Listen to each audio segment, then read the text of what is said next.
Tapi untuk lebih lengkapnya, saya akan ajak Anda menghubungi salah satu dokter yang bisa memberitahu kita seperti apa perbedaan PCR dan juga rapid test. Kita tahu rapid test ini mulai dilakukan hari ini dan langsung mengundang banyak pertanyaan. Tapi sebetulnya bagaimana sih cara kerjanya dan seperti apa tahapan tesnya, apa kelebihan dan kekurangannya? Langsung saja bergabung bersama kami ada Principal Investigator Stem Cell and Cancer Research Institute dari Jakarta, Ahmad Utomo. Pak Utomo, selamat malam. Selamat malam, Mbak Puspa. Pak Utomo, mengingat pemerintah memilih opsi tes massal daripada lockdown, kita bahas dulu nih, sebetulnya apa sih kekurangan dari tes semacam ini di tengah eskalasi kasus COVID-19 yang terus melonjak? Ya, jadi sebenarnya harusnya itu tidak memilih ya, harusnya dua-duanya. Jadi ada lockdown dan tes, gitu ya. Jadi saya bikin gambarannya dulu.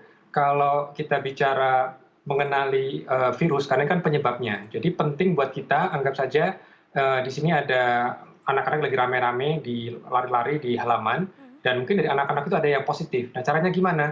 Suruh mereka berhenti dulu semua. Berhenti, kasih waktu kepada tim untuk nyari anak yang mana yang positif. Gitu. Nah, berarti sekarang kita bisa testing. Bagaimana testingnya? Kalau kita bicara mengenai tes, ada yang standar dengan PCR. Kita tahu semua itu, ya. Jadi kalau PCR itu mencari virusnya sendiri, penyebabnya langsung, dan kita bisa menghitung berapa jumlah virus.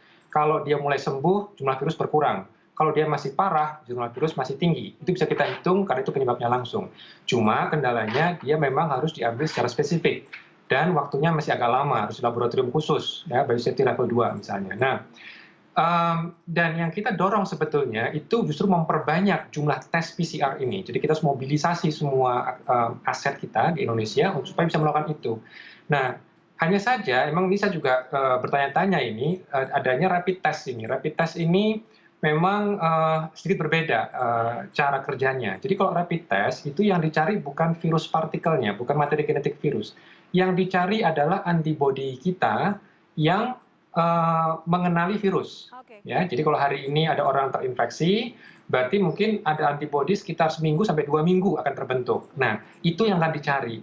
Nah, masalahnya karena dia perlu waktu seminggu sampai 2 minggu untuk terbentuk, maka bisa jadi hasilnya itu berbeda. Maka di sini dikatakan ada kekhawatiran itu negatif palsu. Ya, negatif palsu artinya dia sudah terinfeksi sebenarnya, tapi dia tidak dikenali. Nah, ini ada satu yang berbahaya. Makanya kita harus betul-betul berhati-hati sebelum kita melakukan ini sebagai tes yang massal. Tes massal penting, tetapi caranya kalau rekomendasi dari saya bukan melalui rapid test dengan immunological ini, kecuali kalau ada studinya. Ya, jadi kalau kita membuat suatu program, ini kan masalahnya rapid test itu mereknya banyak nih, brandnya banyak banget, manufacturing banyak banget. Kita harus pastikan dulu bagaimana datanya. Jadi harusnya kalau kita mau proper, itu jalankan dulu berbarengan antara rapid test dan PCR ini. Lalu kita lihat evaluasi datanya seperti apa. Ini penting sekali, karena kalau tidak, nanti kita bisa, masalahnya bukannya berhenti, tapi bayangkan kalau negatif palsu, orang merasa, oke, saya negatif, terus dia langsung beraktivitas seperti biasa, padahal dia masih membawa kumannya. Itu yang harus hati-hati sekali. Jadi bisa dikatakan ini tidak efektif begitu ya melakukan rapid test corona secara parsial tanpa adanya lockdown. Tapi sebetulnya Pak Ahmad, Pak Utomo, ini apa sih indikator seseorang kemudian bisa melakukan rapid test ini? Ya, ini menjadi pertanyaan juga. Kan di sini ada istilahnya PDP ya, pasien dalam pengawasan, ada juga ODP ya, orang dalam pengawasan. Yang pertama itu pasien dalam pemantauan ya. Pemantauan. Ada 2 macam, ya, betul. Nah, kalau untuk yang pasien itu wajib pakai PCR. Nah, mungkin yang menarik itu untuk yang kasus ODP. Nah, tapi kita ini belum punya data seberapa akurat ini penggunaan rapid test pada yang ODP. Justru kalau misalnya kita memikirkan ya, kira-kira ada nggak sih potensi pemberian rapid test ini? Mungkin ada, tapi dengan syarat. Pertama, pastikan dulu kita dapat data dulu. Seberapa akurat ini? Karena kalau kita lihat di media sosial, itu ada klaim bahwa rapid test ini 95% akurat. Nah, ini bisa misleading ya. Karena apa? Karena tergantung window-nya. Kalau misalnya orang ini memang sudah terjangkit COVID-19, dia sudah sakit berat gitu ya, ya tentu saja dia sudah punya antibodinya. Tetapi tujuan dari lockdown itu, tujuan dari yang Pak Gubernur katakan, itu mengenali secepat mungkin, sedini mungkin orang sudah terinfeksi virus. Nah, disinilah yang kita harus pastikan seberapa akurat penggunaan rapid test ini. Kalau data yang saya dapat dari publikasi yang terbaru, itu justru false negatifnya itu antara 30 sampai 36%.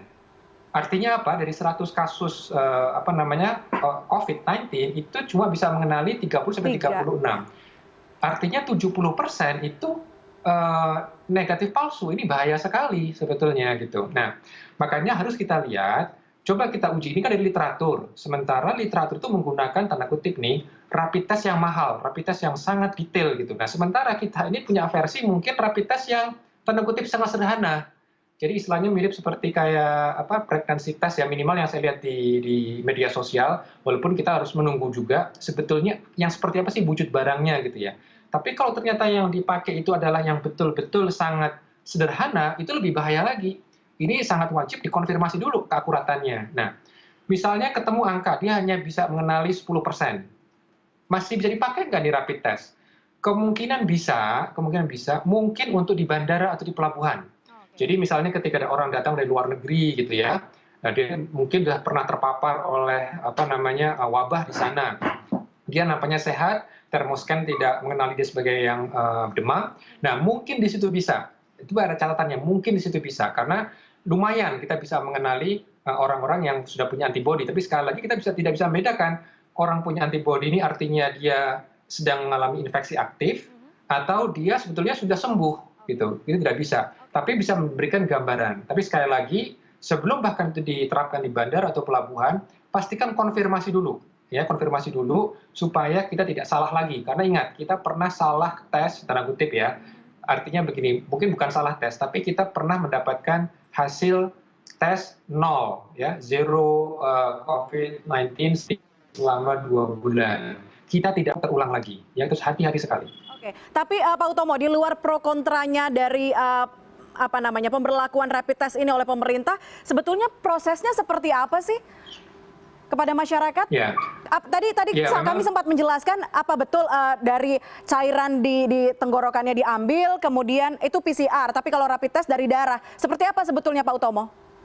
Betul, betul. Jadi rapid test itu dia dari darah, biasanya dari darah.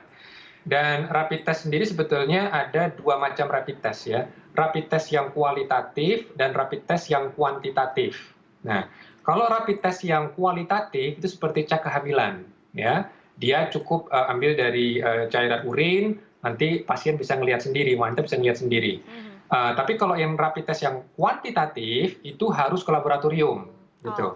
Nah, saya tidak tahu ini yang mana karena saya juga belum lihat barangnya gitu. Tapi dugaan saya kemungkinan besar itu yang pertama yang kualitatif.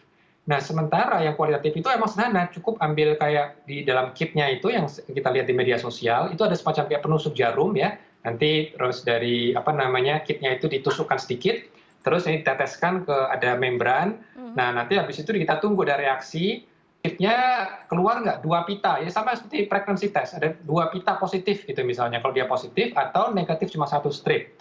Nah, ini juga sebetulnya bahaya, apalagi ini juga rentan dipalsukan kalau misalnya dijual bebas, karena bentuknya sangat sederhana, kayak plastik, ada kertas gitu ya, apalagi di Indonesia kan terkenal nih, banyak nih KW-KW-nya gitu. Itu risikonya tinggi sekali, jadi memang ya ini keputusan politik, kalau misalnya harus dijalankan, ya, tapi kami dari tim Young Scientist Forum, ya, ilmuwan muda, tidak merekomendasikan untuk segera dilaksanakan. Harus perlu ada kajian yang serius, memastikan keakuratannya seperti apa. Baik, jadi jangan main-main untuk melakukan rapid test ini ya, harus ada kajian yang begitu jelas dan kemudian harus dipublikasikan juga kepada masyarakat supaya mereka tahu mengenai proses ini ya. Baik, terima kasih banyak Ahmad Utama, Principal Investigator Stem Cell and Cancer Research Institute telah bergabung bersama kami di CNN Indonesia Connected.